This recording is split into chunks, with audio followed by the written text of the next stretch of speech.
everyone, this is Kelly, and I am here to take a look at the Shimmering Veil Tarot by Selah Conway.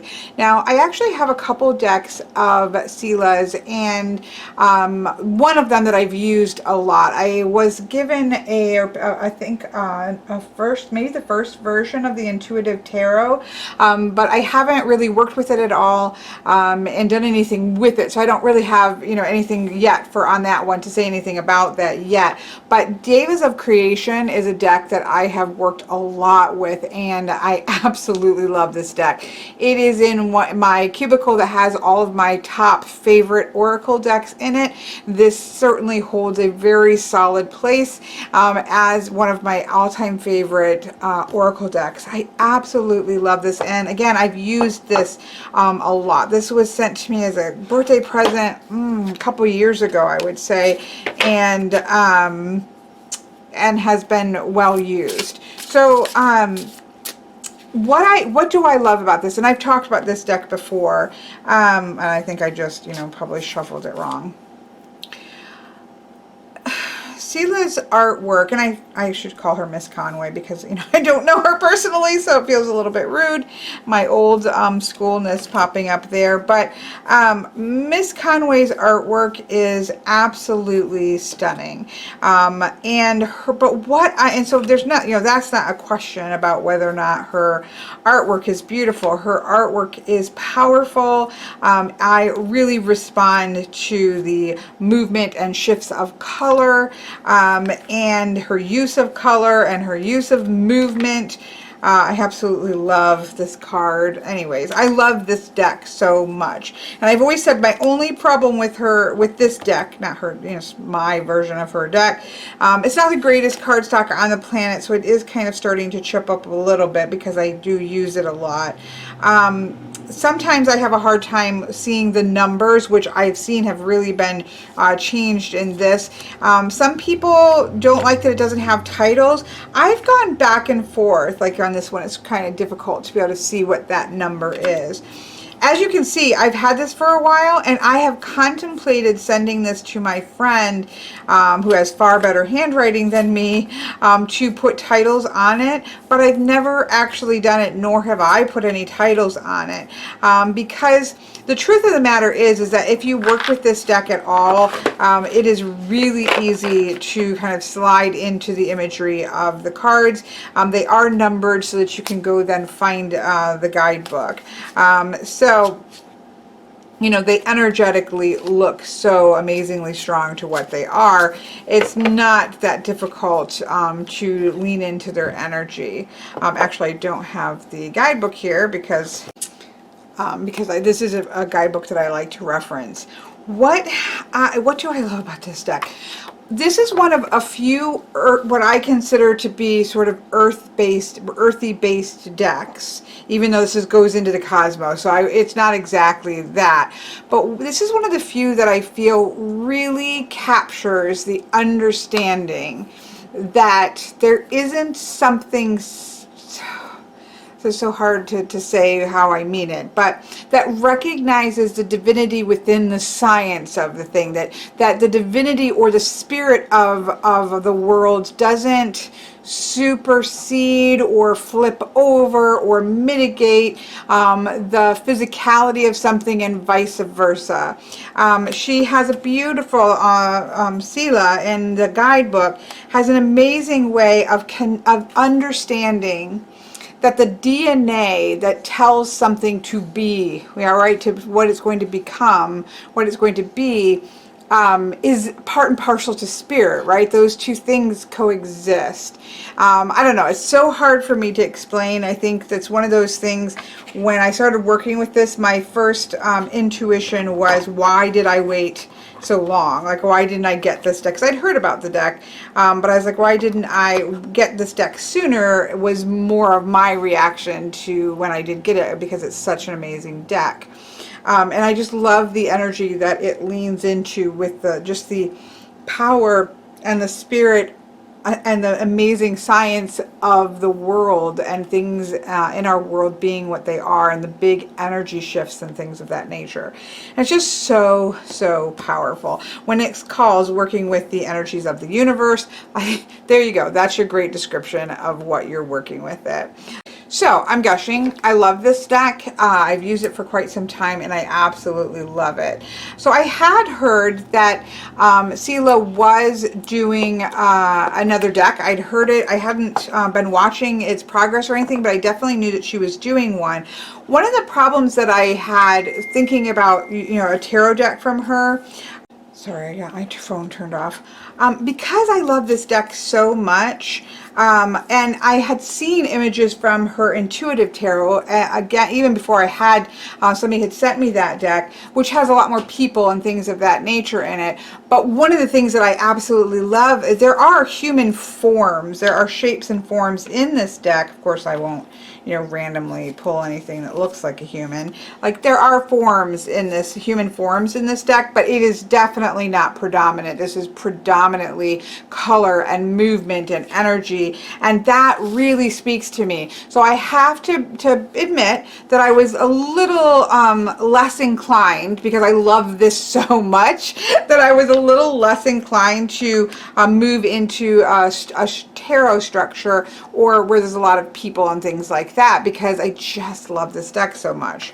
And so that's kind of where I was at. I was like, I hadn't seen any walkthroughs on it. I was just starting to see, cards popping up where people maybe had gotten their decks. And Sela had contacted me and asked me if I would like to have a copy of the deck to look at. Whoa, I'm gonna dump things here. And I, of course, said yes, I would be thrilled to. Yes, because she, I believe, had maybe seen my walkthrough, and knew that I really had loved Days of Creation. And so I was really excited to give this a try. So it has been winging its way across the ocean to me. And so let's take a look at it. I have already looked at it briefly, and I have to say I'm really loving it. But let's take a look at it together. I've only kind of skimmed through it, like one of those, like, I can't really wait to get out of the post office parking lot to take a look at it. So it's in one of these great, kind of like clamshell boxes, kind of like a Baba Studio type clamshell box, that are amazing and beautiful. I'm not saying Baba Studio only does that, but I'm just saying that's what it makes me think of. It does have a nice guidebook. It's small, but it does still give you your color, little color thumbnail, and you get your sort of meaning of the card, suggested meanings or keywords, and then reversals on each of them, including the minors in the minors as well. And then at the back there is about using it. It talks about the court cards and how she works with those. There's a 3-card spread here. And then there's the Celtic Cross. And I know there's some people that kind of moan and groan over Celtic Crosses, which I don't really understand. I did a Celtic Cross for every reading for like 9.5 years. It was the only spread that I knew of. For me, reading tarot was synonymous with the Celtic Cross, and I moved some things around and tweaked it and stuff until it became what is now my general reading. But it is a very well-rounded reading, and something that I think that we can throw out something saying, oh, it's just been done and done and done and done and done and done. Maybe there's a reason why the Celtic Cross has lasted this long. Let's just say that. So we have that here in the guidebook, and I'll make sure to read one of these so that you can hear what's written. We obviously have the cards here, and we have, I'm gonna have to get my glasses real quick. Apologize for my eyesight. It says in 8, it's just going to be hard for me to read. Okay, let me grab my phone and shine some light. And this is nighttime, so combined nighttime, small print, and my eyesight, and it's not the best. Oops. Why is... Okay, close that. There we go. In ages past, you came to ask your most pressing questions. Today, my time is returning. Once more, I look at you through the veil of consciousness and answer, as always, through ambiguity and metaphor. Do you recognize me? Do you remember? And I believe this is, sorry, I'm shining the light, which makes it impossible for you to actually see. I believe this is the High Priestess card in this deck, which I find to be such a powerful image of the cards. So we have that going on there. We obviously have the Shimmering Veil on the sides of the deck, or the box itself, and it says exploring the archetypes of cosmic consciousness. Sheila Conway has been working with the tarot since 1973. Her first deck, the Intuitive Tarot, emerged as the Fool drew himself onto her sketch pad, summoning her to join him in his world, the imaginal realm of dreams or some alternate dimension. In the Shimmering Veil Tarot, Sheila explores the world once again, reflecting on the concept that the universe is not only created by, but also comprises pure consciousness, a concept that is now the subject of serious scientific research. The Shimmering Veil Tarot is a traditional tarot deck, although it includes two Fools, which I absolutely love, the Zero and the Golden Fool, we'll talk about that in a minute, and an optional extra Queen of Fire, so 80 cards in total. The suits are elemental of air, fire, earth, and water, and there's a 108-page full-color booklet with detailed interpretations of the cards and so on and so forth, which we looked at. So that's what we have there in the box. The card size, I guess I should have kept. Is this similar to Deva's? It's a nice size without being too big. That's the best way I will describe this. I think it's the same. Ooh, slightly bigger. Just slightly bigger, and we're just talking a hair. I don't even know. There you go. That might be able to see. It's literally just a hair bigger than the Devas, and this is an amazing size deck. I like this. I think it's large enough that it gives us a good, especially with it being borderless, it's large enough to give us a good view of the artwork without being too big to handle. So I'm really happy with that. The backs of the deck are very like iridescent, sort of source energy, cosmic-y source energy feel to them. Obviously the sides are white. I don't know, to be honest. I know, as you know, I do edge my decks. And I don't know that I would actually edge this because the white actually looks really good. You could maybe edge it in like an iridescent color or something like that, but I don't feel like it's heavily needed, where some decks I do feel that have heavy need because the white works with the background. So that's that. Let us zoom in a little bit here, or a lot, although I want to stay a little bit zoomed out so that we can talk about something that just made me so happy. I know I'm going a little out of order here, but that's okay. I absolutely love that there are two Fools here. Now, I am not one that generally works with extra cards in decks. I usually keep them in for a little while just to see how they'll show up. Sometimes I leave them in. The Fountain Tarot's Fountain card has probably more times than not been part of my shuffling in of the Fountain Tarot. The other one is the Void card in the oh, my brain is completely blanking. From the Children of Litha Tarot, which I really love, and I do shuffle that in. But for the most part, I don't put extra cards into tarot decks. The system of tarot with the 78 cards is really important to me. But so whether I end up leaving these both in, which I'm going to do for a little while, or not, what I love is that this visually we have that representation of what I always say, and I am not the only person, nor am I by far the first person who have said this has been talked about for probably as long as there's been tarot being talked about in these ways. is the understanding that at the beginning of the major arcana, we have the Fool, or standing outside and traveling the Fool's journey through the major arcana, we have the Fool card.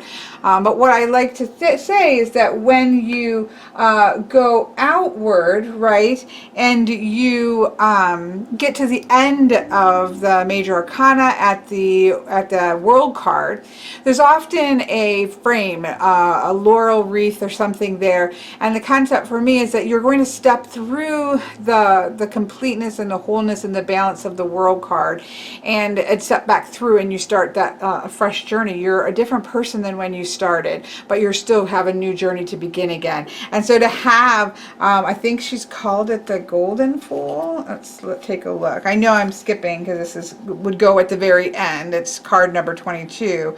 But I absolutely love it. Now, one of the things that I also love is that I just saw this here. She actually has, for the major arcana, the journey through the major arcana. So she starts at the Fool, works their way through to the end, to the Universe card in this deck. Oh, I'm sorry, you can't even see this. And then she has the Golden Fool. The tarot cycle is here completed by the second appearance of the Fool as a sublime and mysterious birth into cosmic consciousness, or something else which at present we have no way to define. I think that that is amazing. The Golden Fool is the 23rd card of the major arcana. Normally the triumphs finish at 20. Yeah, so she explains that. Although in historical decks, sometimes the Fool started at the beginning and sometimes it was placed at the end, and this perfectly represents that. So I really love this. This like just made me smile when I was flipping through. And I love that it is the same figure, right? So the body posture and everything is exactly the same. It has just been, the coloration is completely different, where I have all of this openness and all of this potential. Here we have this richness, that's this tapestry of richness because of that full experience of walking the Fool's journey. I absolutely love this. Like, that really is just one of those things that, you know, I've done a lot of reviews and I've looked at a lot of amazing decks, but sometimes you hit on those things that just makes you smile, because it's just like, oh yeah, that's really interesting how they did that, and I just love it. So there's that. So I wanted to point that out. So let's take a look at the major arcana. I'm going to see, I don't think I'm going to do the Fool. I mean, I love Fool cards, but you know, not my absolutely favorite cards. So I'm going to wait till something pops up, and then we will do a read through of the guidebook just so you can get a feel for it. So here we have the Fool. I think that in this deck, so okay, so let me point out that there are just numbers and symbols in this deck, which I think is perfectly wonderful. We have the number of the major arcana with her symbol for the major arcana, and then, oh, these are just all the majors. And then when you get to, say, for example, the air, you have one of air. You have, which we'll talk about when we get to each of them, but you have the pentacle symbol. I love symbols, so this to me is fantastic. Here you have fire, and then here you have the water symbol at the corner. I think that does perfectly well in giving us the information that we need, and so I don't have any issue with that one way or another. I quite like it. It leaves just the artwork standing here beautifully. So here we have the, and then you can call it whatever you want, right? Whereas you could call it the Magician or the Magus. Okay, let me get back here. So yeah, I wanted to point that out. Again, I feel like it's really powerful. I feel like you're seeing, right, spirits of water, spirits of fire, spirits of air, spirits of earth. Actually, I guess those are probably the spirits. Yeah, even that's like parting of the water, but that looks like water spirits, fire spirits, earth spirits, and air spirits perhaps. But you have this energy of literally working with the spirits of the elements, or working with that elemental energy, which I think is absolutely amazing. If you read her her guidebook, you can see that she really is putting emphasis on that progression of the newborn baby. The Magus represents the beginning of a separate ego. He is the child finding mastery and wonder in his world, you know, going forward to this kind of multi-dimensional of the High Priestess, and onwards through that. So I like that there is obviously a theme of that progression through the cards, which is beautiful. I think this is a really powerful magician card. But whoa, look at this card. This High Priestess card is phenomenal. It's powerful. Let's just read this one. So we have the little thumbnail in color, and we have the number and the name, and then we have 2 paragraphs about the card. The High Priestess holds a representation of the multi-dimensional crystal lattice of consciousness in her hands.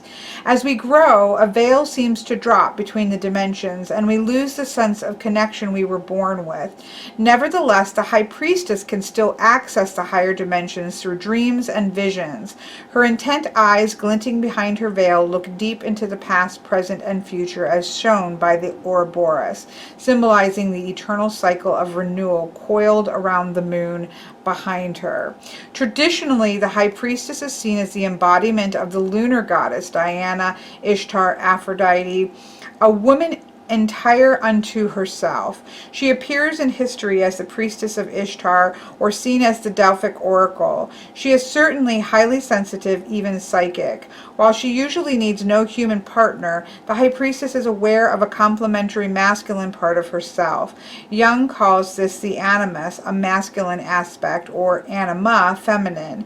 It is important to realize that both are internal projections of ourselves.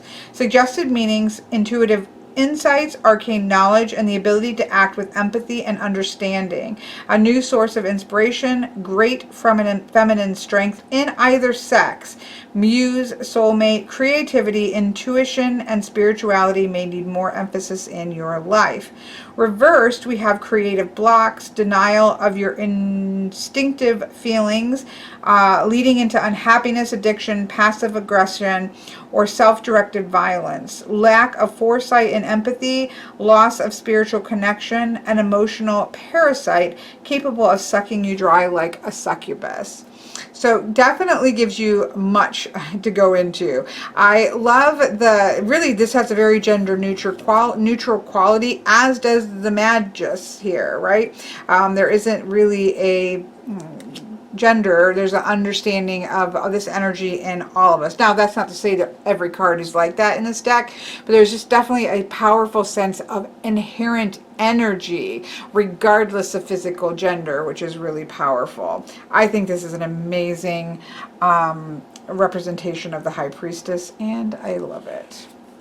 Here we have the beautiful Empress card. This definitely leans into creation in terms of childbearing, but this is not that incubating creativity like we often see with a pregnant Empress. This Empress is really that mother goddess, having given birth and nurturing of the world kind of feel here, right? Which is beautifully done. My niece just had a baby late in the night last night. And so, yeah, I'm definitely feeling the just sort of overwhelming power of that sort of creation. Now, I know that not everybody loves to see the Empress pregnant or in terms of child rearing, but it is a powerful symbol, and it's certainly one that I personally do love. So I think it's a stunning card.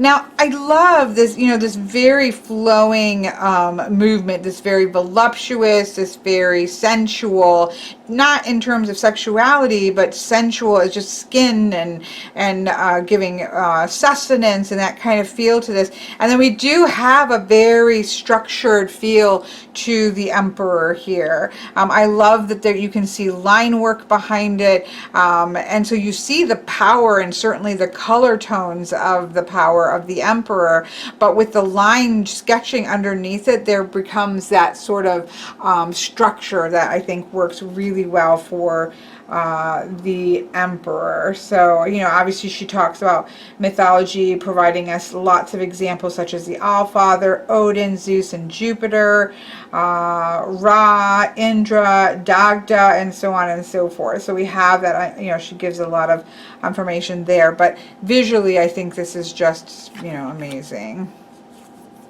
I think that it's really hard for some people, and I know I'm not the only person, when human forms come into play, there's just this very fine line between maybe too much realism or being too alien-esque, or there's just certain things. We just all have ways in which sometimes the way the human forms are depicted can hit the mark or miss the mark, and not through any fault of the artist, but just because of our own way of interacting with those types of images. But what she's done here is so powerful. We obviously have that sense of the human form of the Hierophant, but there is so much power here. It feels very ancestral for me. That's something that's very strong for me. I'm in my practice, so I can really feel that passing down of advice and passing down of traditions here. It's just really beautiful. Now this one says that the figure here echoes a pharaonic gods and North American Indian shamanism, hand uplifted to call down the spirits. And then it talks about the shadow sides as well, that, you know, there's just this there is a powerful shadow, light and shadow to the Hierophant card, and I think you really feel it here. So I just find it to be very powerful. Here we have the Lover's card, of course. What I like is that we have some of the things that we see traditionally, two energetic forces coming together. Again, very gender neutral. We have reference, though, to the Garden of Eden, some with the tree and the snake. That's here. Let's see what she says here. The myth of Adam and Eve is really about choice, which I 100% agree. Eve is formed from Adam's rib, and the first two humans are offered a choice between staying happy morons. Okay, Sela, that's good. Staying happy morons or eating an apple that gives them knowledge. As we know, Eve chooses to eat the apple. Anyway, so she's definitely tapping into that, which we see in, of course, the traditional Lover's card. But she really is centering this along the idea of choice and growth of maturity and making those hard decisions and those hard choices because of the cost. And so I think it's well done. I generally like my Lover's card to not be overly Adam and Eve-esque, but it certainly works. The mythos is certainly there, and it's something that can be worked with, and this is beautiful because it hints at it, but it doesn't completely overpower it for me. I love this Chariot. I very often do not like Chariot cards. It's my birth card. There's just always something very clunky about a lot of Chariot cards. Again, her use of color, her use of movement, of just glowing colors, the movement of the actual strokes. I mean, I just would like to, I don't think it will really pick up well, but just the movement of her paint strokes. So it's not just the color, but it is the layering of color that is in her. And again, I've spent a lot of time looking at her Days of Creation, and her, so artistically, her use of color and strokes, I think, are just breathtaking. And I think that really shows, to me, that really stands out in this card. Even though he's not technically moving any more than, say, the Rider-Waite-Smith Chariot card, there is a sense of movement and dynamic energy to this card that I don't always see. And it's to do with her artistry. Look at this beautiful Strength card. The lion, the alchemical symbol of wild, natural, instinctive drives, is often depicted in medieval literature as being subdued by a young woman. This is the ongoing engagement between our conscious and unconscious minds, here entitled Strength. So yeah, we have that. It's beautiful, powerful. Love it. Absolutely love this hermit. It combines two things that I love about hermits. That traditional cloaked figure, three things. The traditional cloaked figure, the light in some form or another, and the cave. Like, that is like my three hermit things that makes a perfect image, and that's just amazing. Next we have the wheel card, which is amazing. This really feels like one of the Davis card. It's got that sense of a spiral galaxy, that turning wheel of a galaxy, which has just got that, you know, the world is continually shifting and turning, and all the way down into the smaller areas that are shifting and turning. Just stunning. Here we have a very powerful Justice. Definitely has sort of a motte feel to it, although you don't see like a heart or a feather in it. I guess it's because I feel like you see a feather in the headdress, but very traditional with the scales and the sword. It's just beautiful. Absolutely love this Hanged Man. I mean, it's just one of those, you know, like I said, I've skimmed through the deck. I haven't, you know, gone through it really consistently until now. But it's just one of those decks that, you know, you just see images and you're blown away by it. There are just certain decks that have that sort of power of artwork that just is just breathtaking. And this is one of those decks. Here we have the Death card, obviously. Very interesting. It looks to me like, without like taking a picture and zooming in, almost like these just skulls are everywhere. I love though all of these. I mean, does that mean that there are skulls falling from the sky? This is a realm that none of us will experience while breath still moves from our lungs. But above those whose breath has fully ceased, hovers a dark-winged being. Looking down, we realize the souls of the dead are being called to pass through death's transformative embrace. In the clouds behind the figure, a skull, the age-old symbol of mortality, might well send a shiver of fear down our spines. For while we all acknowledge that death is unavoidable, it usually remains a mental concept, hopefully far into the future. However, all ancient mystery religions, shamanism, and today's deep self-awareness work describe initiations where we encounter our own deaths, freeing the spirit within. Even today, if we are part of a group that enables such depth work, we can follow our surrender in the Hanged Man into the even deeper surrender of death. The reality is, of course, a terrifying, impossible journey to imagine, and most of us would do anything to forgo the experience. However, the appearance of this death usually indicates transformation and removing. This is just one of those readings where you get mucho interrupted. Anyways, there's figures here, and it's quite powerful. I really love, again, Temperance. I love it feels very, you know, obviously it's the same artist, so I feel like I know her in some ways. You know how if you really connected with another deck, that is, of course, somebody's a whole bunch of their artwork, and you've used it long enough, like you just kind of have, when certain of the cards just feel like, oh, I know this, like I know this feeling that her artwork evokes for me, and that's the movement and the shifts that her artwork evokes for me. And this has that sense, but then with the angel in the middle of it, that is just really beautiful, and the red cup and the blue cup and the mixing, it's just really gorgeous. Here we have a Devil card. This one feels, again, like with the, I mean, a lot of these feel traditional. I think that that's the power of this deck, is that you can feel the, I'm sorry, I'm just kind of looking through them. You can feel the traditional imagery, but then being done at sort of this different vibration, this different level. I mean, this just blows me away. And I love how his foot kind of goes off of the card itself. So this has a feeling of sort of that traditional devil card with the bound figures.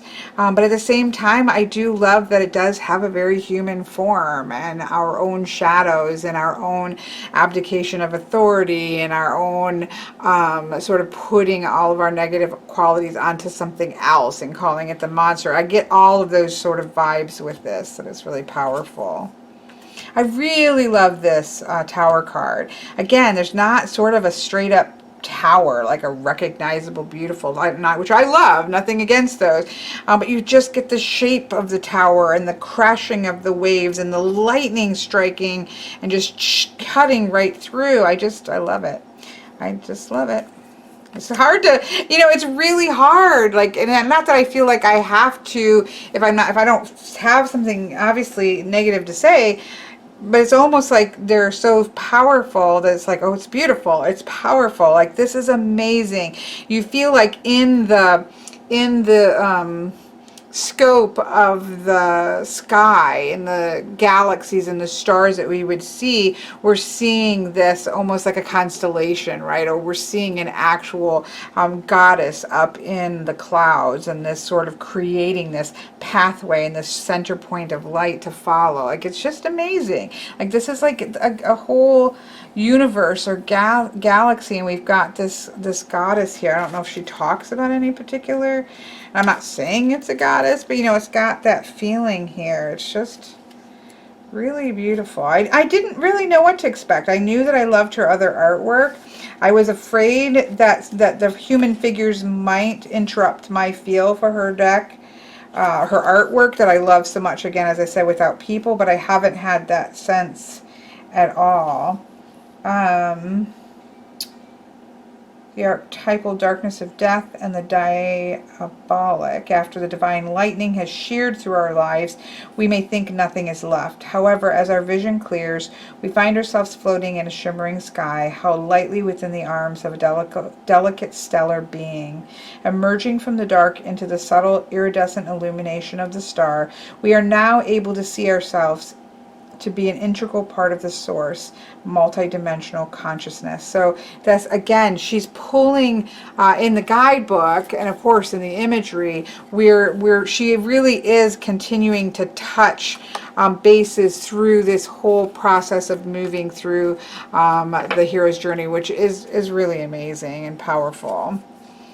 Love this moon. It's got a very traditional feel to it with the towers and the lobster here, but I absolutely love the texture of this moon. I'm obsessed with texture. You know, I do not consider myself an artist in the sense, and I do, and I'm not saying that to belittle. I've worked really hard for what I do to try to express myself in color, right? But I don't consider myself to be a studied, practiced, fully developed artist like somebody like Marie White or Margaret Peterson or Susan Seddon-Boulay or Sheila Conway. This kind of ability of artistic expression is really powerful and very inspiring. But one of the things that I'm not trying to at all put myself in that category, because I'm not. I can use color to express myself, and I'm very proud of that ability to do so. But so I'm not belittling myself. However, I'm sorry, I didn't know how to say that without being having to qualify that so people aren't, oh my gosh, don't compare yourself. I'm not, don't you worry. But what I mean to say though, the something that I am obsessed with in art that I haven't always yet been able to achieve, because I mostly use watercolor for my expression of color, which I love the medium, so this is nothing against the medium, but I'm obsessed with texture in art and texture in paintings. Again, even if you look really closely into when I took a picture of this for my Instagram just a minute ago, there's the texture of the paint in certain areas. Just that kind of stuff really speaks strongly in volumes to me. And so when I look at this moon and see this texture, and even the texture here, like I would love to see these types of painting in person, because I believe, again, I don't know all of this stuff. My guess is that she uses oil or acrylic. I would lean towards thinking oil, but I'm not an art expert by any way means. My guess is probably oil. I don't know if she says somewhere here. And it's something that I've always, because I can get texture with watercolor with the use of salt and the use of paper and certain pigments that are beautiful in texture, and certain brands of paint like Daniel Smith paints have more texture and things. So there's ways to do it, but I'm always craving more texture. And one of the things someday when I have the space, right, to be able to do so, to try to work with acrylics and or oil to get just some of the textures that she's able to just do so beautifully. Anyways, total ramble to say that's what really that's what should stand out, right? This moon just kind of leaps off in an otherwise beautiful image. That moon, for its illumination and its textures, just my gaze just goes right there, and it's very inspiring. It evokes a reaction for me, which is what good artwork should do, right? Amazing Sun. I mean, this is about perfection for me. This is, again, very similar to her feel of like Devas of Creation. And I don't mean to keep, comparing it. It's just that that's a deck I've used a lot and I love. But this to me speaks of the power of sun. And I don't really need any naked babies, and I don't really need any sunflowers. Not that I'm opposed to sunflowers in the sun card at all, but this just is sun. It just speaks to the power of sun, and that's beautiful. Again, see, like this is what I'm talking about. This like texture, and it's probably gesso, and I don't know because I don't know these things, but that texture that you can see here, and just that flowing movement and then into that textured light just gives me goosebumps. This image is stunning. This is probably one of my favorite Judgment cards. It's absolutely divine. And then I love this. Like, this is such a powerful universe card. Like, it's just the sense that we're kind of moving upward back into source. Kind of moving our way back into that energy of source, that we can almost see those pointy energies like we see here. This is all me. I'm not saying that she's saying this. This is the energy that you get, is that movement, and then it just being completely at one. Now we see that sort of energy in the hand, which we again then see the Fool, and we're going to step either into the next dimension or back on the wheel, whatever that might look like for us. Really powerful Major Arcana for sure. I'm gonna try to pick it up. I know, there's nothing short about my walkthroughs, but I also don't want to be ridiculous. So you can just pretty much say I love everything. No, again, I'm a real big fan of this. Just the artwork is just here because the artwork here is the vehicle, right? We've got the Bones of Tarot, but her artwork is really driving, is the vehicle of this deck. And everything I've just said about texture and light and luminosity, and I adore the sword suit, my favorite suit of air. There is nothing that I do not love about this Ace of Swords. Absolutely nothing. Or this, I saw this Two of Swords when because I did look to the swords, because I'm like, it's my suit. I love this Two of Swords, right? She's literally this power that's here. It reminds me of the scene. You're going to just laugh at me because obviously this is this amazing artwork. I love the Disney movie Moana, and there's the scene in Moana, and it makes me cry every time. And you've got the fire, what you think is of course the fire demon. I'm not going to give things away, but it's coming towards her, just crawling like with all the flaming hands, and it's just rah, rah, rah. And then she's just walking calmly. The water is spread apart, and she's just walking calmly through here and singing this, like, I know who you are. It just gives me goosebumps, and this kind of evokes that sort of power. Or even, let's just go Disney. Let's go Disney. I know Disney's problematic, but I am one of those fans of Disney whilst also understanding the problematic areas of it. There are some scenes in Frozen 2 where she just kind of takes her cloak off, I think, where I'm totally blanking, the older sister, she takes off her cloak and she's got her shoes off, she's barefoot, and she is just like running into the water, into her power base, like she's really finding her power. And this reminds me of that as well. So there you go. Love this Three of Swords. It is again very evocative of a traditional Rider-Waite-Smith image in terms of the kind of feeling of bleeding of the heart and things, but it doesn't engulf the image, because I look at the Three of Swords as growth of the mind. The use of the green in this figure and the almost floral nature in the hair, kind of feel of flowers in the hair, of growth, again, of growth feeling. This feels like somebody who has experienced much and is learning from that experience. There's a weight to this Three of Swords that isn't just heartbreak, or isn't just about that sort of easy evoking a sword through the heart and bleeding. It just has that weight of experience that really does speak to the Three of Swords for me. So it's just, again, there's a way to do, and again, there's nothing wrong with doing a Rider-Waite-Smith Three of Swords. That is a system people know and people love. But for somebody like me to find something where they can lean into that, for people who do read the Rider-Waite-Smith and have that touchstone, but leave the space for others who read somewhat differently, you know, this gives me goosebumps.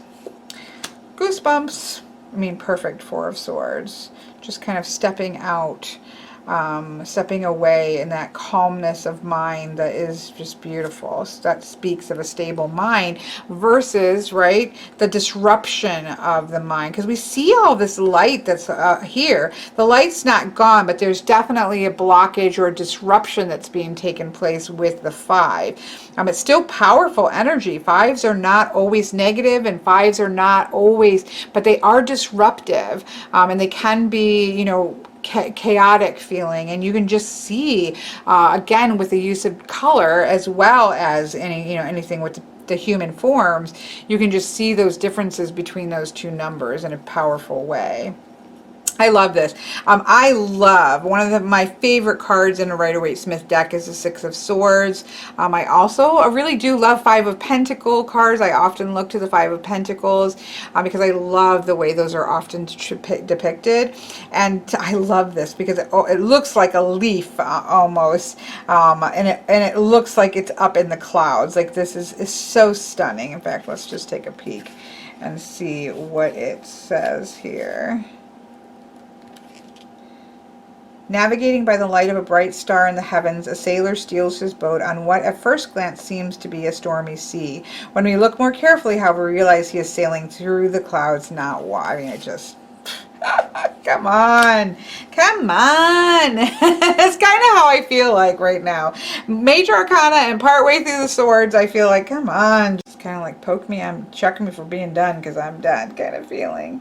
I love this. You know, I talk about this all the time. Seven of Swords is one of those that I often have difficulty reconciling with the, or when I first started, because I was reading for years before I ever really leaned into learning the Rider-Waite-Smith system. And one of the things I had to really reconcile was the Seven of Swords, because the traditional Seven of Swords just didn't really make sense to me. I didn't see sevens to do thievery or things like this. And so this one, there's something about this that really speaks to me. And I like what she says here. The traditional meaning of Air 7 is the need for ingenuity, firm resolve, and courage in what could be a hostile environment. I like that description of the Seven of Swords. I do feel like you're probably in a cemetery, possibly. I do feel like she could be sort of a spirit or a silver fae type creature. I don't know all that's going on, just like we don't with many things to do with the Seven of Swords. There's something here. I'm going to be definitely sitting with this one because this really captivates my attention about the Seven of Swords, so I know there's something I want to lean into. Beautiful, relatively traditional Seven of Swords, which I quite love. These are very loose bindings. You can see she's even holding the end of it, right? So again, you have that sense of agency and that sense of needing to, she's kind of enforcing this, and she's, you know, it's in the power of her mind that she is doing this. And so I think that this depicts that really beautifully. I love this Nine of Swords. I actually do not mind the Nine of Swords in the Rider-Waite-Smith. I don't believe the Nine of Swords is just about nightmares or negative things. It's about overactive mind. And that isn't just about nightmares. Sometimes that can just be about our thoughts and our goals, but they're just like going crazy. We've got to dial it back. And this just looks like somebody who is, you know, really coping with the the overpowering energy of the mind. So I love it. And then here we have the Ten of Swords, which again has that feel of a Rider-Waite-Smith. There is this rain or hail that's going on. We don't know if he's dead or she, if it's a he or she, whether they're unconscious, whether they're dead. It is troubling here. I don't generally, again, I don't read the Ten of Swords as a troubling card. It's the culmination of the suit of the swords for me, or the suit of the mind. But what I do love about this is when I saw this, it evoked for me that struggle, right? To come to full completion and control over the mind is, for me, I'm a super Libra brain, but I also have super, my brain, my mind, I shouldn't say my brain like I'm a genius. My mind is my best ally and it's my worst enemy. And it always has been. The struggle with insomnia, the struggle to have a button to turn off my mind. Like, these are things that are real struggles for me. And it's something that, parts of it that I really enjoy, the ability to work through those things and struggle my way through them, but it can be very frustrating and heavy as well. And I just feel like this person does not, to me, feel like they are dead. And for me, this person does not I feel like she's coming up. And again, some of the most powerful Ten of Swords, like with the Light Seers Tarot Ten of Swords, for me, the original one, I see that card and I say, this is the Queen of Swords, which is an important card for me in tarot. Here's the Queen of Swords about to stand up. Lots of lessons to be learned, lots of experiences, lots of weight, but she's about to stand up, or he, into the Queen or the King of Swords. And that I have that sense with this. So I can work with this. Now, in the courts of this deck, there are pages, warriors instead of knights, and queens and kings. So we have the beautiful page, almost a fae-looking air creature that is just amazing. We have absolutely stunning warrior of this, just again has a very fae feel to it, very shamanistic feel. I would really equate the energy of this deck as, for me, how it feels to work with the Mary Owl, how it feels really to work with the Margaret Peterson, which, if you know me, you know that that's a deck that is extremely powerful to me. To work with the artwork of Susan Seddon Belay, it has those again, the energetic qualities of those decks that are quite powerful, and this is, to me, extremely powerful. This has a lot of personal resonance. I've seen many of the queens. This is not my favorite of the queens, but I do like it makes me think of the Snow Queen, the story of the Snow Queen. So there is sort of a severity there, but the Queen of Swords can speak to the severity of things and the clarity of things. So it does remind me of, again, like the story of the Snow Queen, in that sense there. So it's very powerful and very regal of a Queen of Swords. It's not my favorite ever, but it is, she is very regal and very powerful. I love him. I think he really feels like the King of Swords, and almost, I love the glove and this bird of energy and light, or made of stars, like very powerful King of Swords. That moves us to the Pentacles. And this is a stunning Pentacles with the, obviously, the is it the Ouroboros when it's eating its tail? I believe so. Yeah.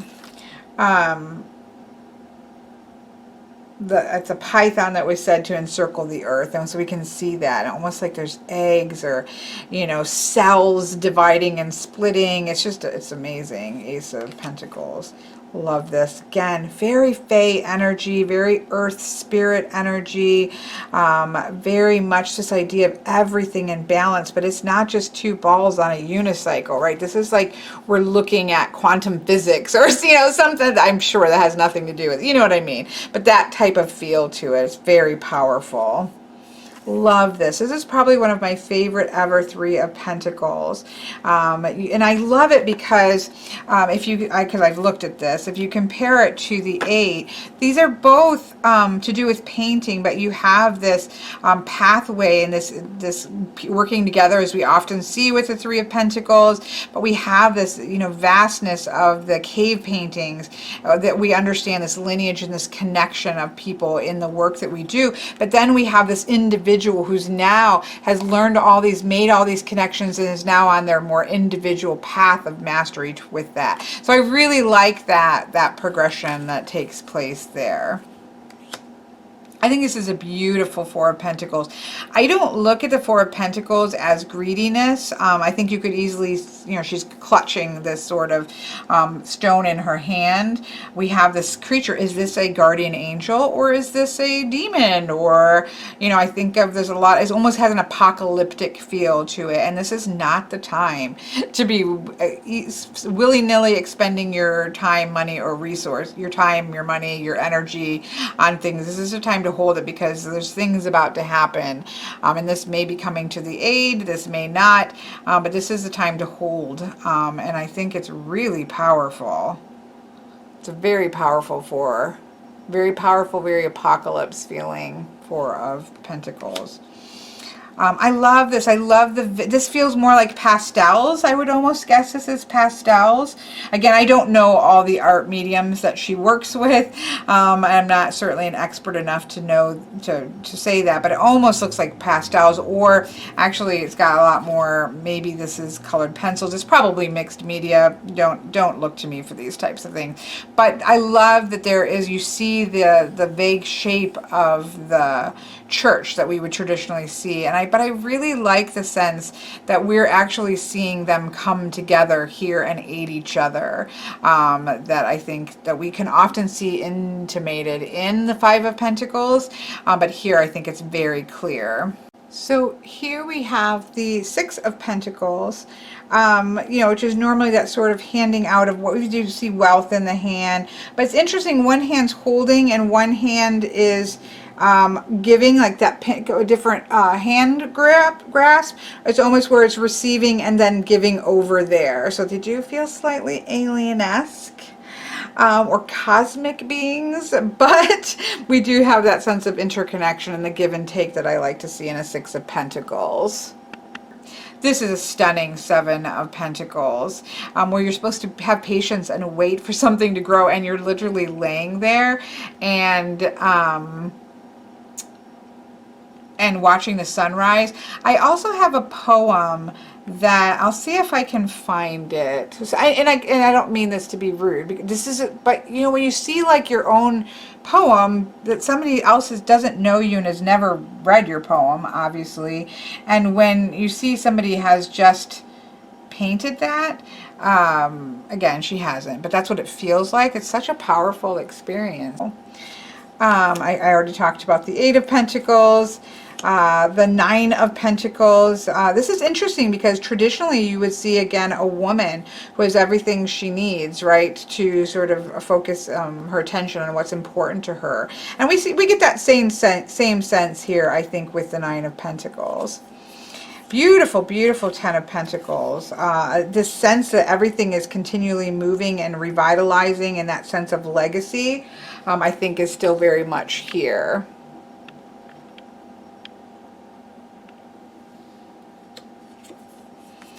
Again, very kind of fae, almost alien, but I'm going with fae kind of feeling. I'm guessing because she very much seems cosmic-y. It's probably closer to alien energy. Now, I don't say alien in the sense of like alien battle kind of movies, but not of this world. Cosmic is probably a better way of using that. Here we have the Page, but it feels like a very earthy angel. This warrior is very powerful, almost like the White Walkers. I love this Queen of Pentacles. It's a very different look, I feel like. I don't know. She feels the most human. And there is something really earthy about her, and very much in tune with her home and her land and her abundance. I do think it's quite beautiful. And then we have the King of Pentacles with his attachment to the crystals here, that crystal connection. That's so powerful. So that brings us into the fire. I mean, I'm sorry, the aces are amazing. Well, I'll bring them all back out at the end, but the aces are amazing. It looks like a phoenix is rising. It's stunning. absolutely stunning Two of Fire. There is this light coming down and this path being formed and this doorway being open to this new movement forward. There's just something so powerful about that. You know, when I think about the power that I felt with the Two of Swords, this Two of, I don't know, because apparently I've got them not all quite in order. There is that same sense of power in the Two, and then remember we had that really apocalyptic feel, but powerful feel to the Two of Pentacles as well. Like, these are really powerful twos. That's something really interesting to set with numerically that that excites me. Love the Three. Like this, you know, you're kind of opening this doorway and gateway, and you see some of that energy echoed, but it is coming back now. That kind of is rolling and growing and going into fruition there in a powerful way with the Three of Fire. The Four of Wands is amazing. It's such a moment of connection and stopping and being in this space, but still with the color and the vibrancy of fire. It's fantastic. The Five, we have this very red, of course it's fire, but it's much more of a combative, much more of a competition, much more of a struggle, but it, you know, you do again feel that sense of again, more competitiveness than that they're trying to literally kill each other. So you feel that kind of passionate interactions there. This Six of Wands is absolutely amazing. It's this cosmic moment of, you know, everything coming together, all of your hard work, all of the connections being made, everything sort of coming into that space. Kind of reminds me of the energy of the Jeopardia Tarot, where she is playing the violin and it's not on stage, or the ballerina. Maybe it's the ballerina. Anyways, there's a couple of versions of the Six of Wands where you have that sense of, you know, that person has worked so hard to get to that moment in which everything is coming together, and you feel this cosmically here. Very powerful Seven of Wands. That's usually sort of holding your own. It's like she's leaping up and grabbing this lance here, or something that she is just going to then land in that like powerful position. It's not necessarily a she, I'm just saying. Just going to grab it and land and have that sort of Celine in Underworld moment of just power, and she's just going to stand there and hold the line, right? I love it. Very movement, or you know, I've never understood, you know, the movement cards of the Rider-Waite-Smith for the Eight of Fire, because I always think of eights as being so solid and powerful, right?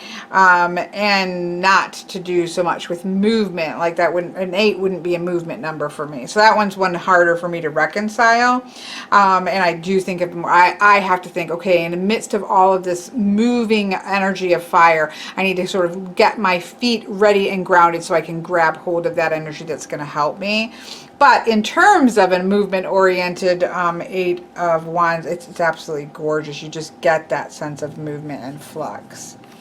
Very powerful Nine. This is somebody, there has been fire, there has been devastation, there has been battle, but they're still standing. This is a powerful looking painting. And I love this Ten of Fire. There is a sense of responsibility and duty that we see often, but there is also that sense of caring and holding. And what's interesting is that even though this person's clearly holding, you know, he's carrying this person, right? But there is almost something in the body posture and the way that the legs wrap that's almost like they're kind of pulling them back up as well, that they're going to find their balance there. I don't know, there's something interesting there. This brings us to our, again, I find the pages to be very fey, the powerful warrior of fire. The Queen, you have actually two queens. You have the Queen with the snake in it, which I think is awesome. Transformation, very powerful. For those of you who don't like snakes, she has given a alternative to that. I will be definitely using the snake. And then a very kind of Carnunus feel to the King of Fire. This brings us to the beautiful suit of water. What do you want me to say? It's stunning. The aces are amazing. A beautiful two. Again, I just really, two of cups or two of water. I feel like it's very gender neutral. I think anybody can see themselves here in that connective of energy there. Well, same thing with the three of water. There's just such a beautiful connective energy. I actually like, I know, you know, we love the tradition of the three kind of women with drinking cups and kind of, but this has a much more of a powerful connective energy that is just beautiful. I mean, look at this four. This is a finding that still quiet space in the middle of emotions. You see that face there? Look at that five. We're in a cave in the water. We're even disconnected from the water itself here, right? Disruptive energy of a five.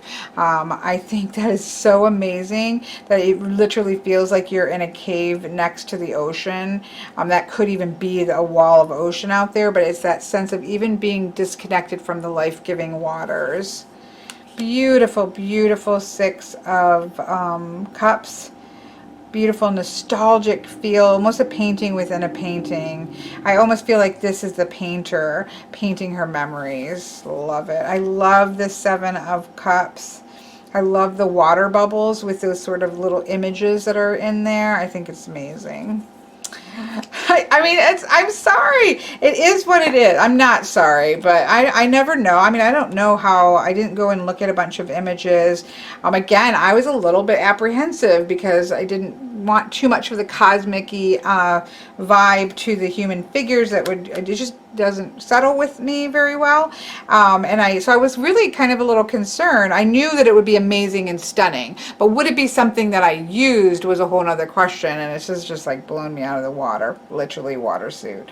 It's the most beautiful eight of cups I think I've ever seen.